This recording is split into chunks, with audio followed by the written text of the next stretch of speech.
The music industry sells fame, fortune, and the dream of making it big, but behind the spotlight is a world most people never see. Exploitation, manipulation, control, broken artists, and a system that often profits from talent while destroying the people behind it. This series pulls back the curtain on what really happens behind the music. This is the dark side of the music industry. Today, we're digging into one of the entertainment world's wildest and most persistent rumors, the alleged No Jesus clause. The claim is that some artist contracts restrict the specific name, Jesus Christ. So the question is simple: is this real, or is it just another industry myth?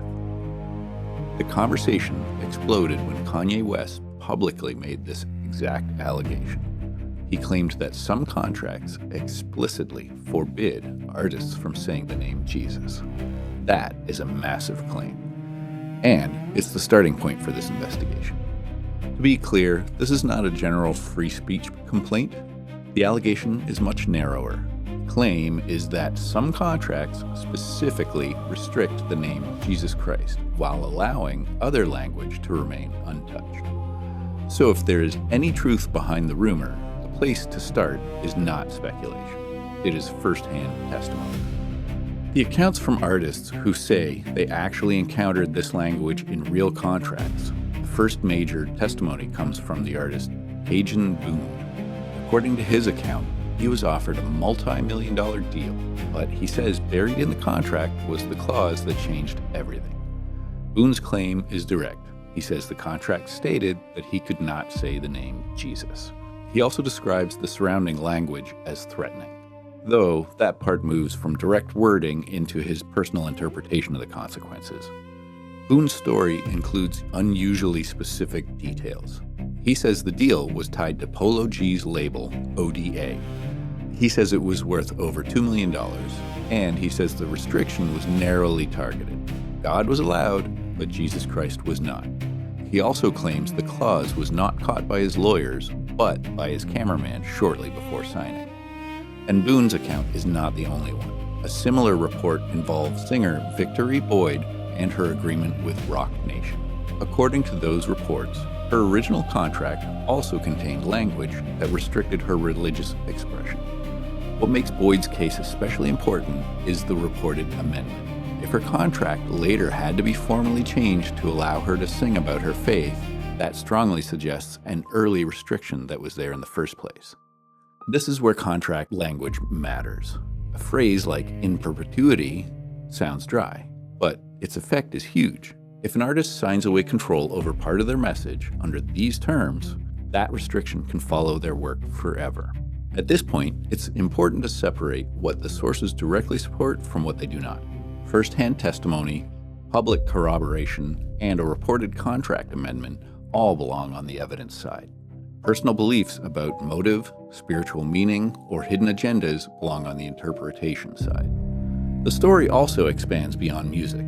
There are claims that similar restrictions exist in the UFC, but this is weaker on evidence. It comes through secondary reporting, not from someone publicly walking through an actual UFC contract line by line.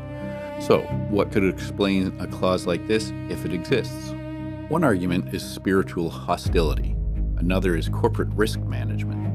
From a business perspective, a label could see highly specific religious language as a threat to broad global marketability and try to control it that way. And that is the central conflict.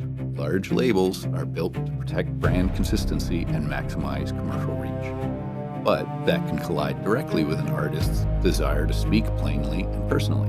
The issue becomes even harder to ignore if some religious expression is restricted while provocative use of Christian imagery is allowed elsewhere.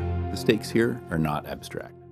According to Boone's account, walking away meant walking away from life-changing money. And the biggest questions remain unanswered. How common is this language? What actually happens if an artist violates it? And are better deals ever used as an incentive to accept religious restrictions?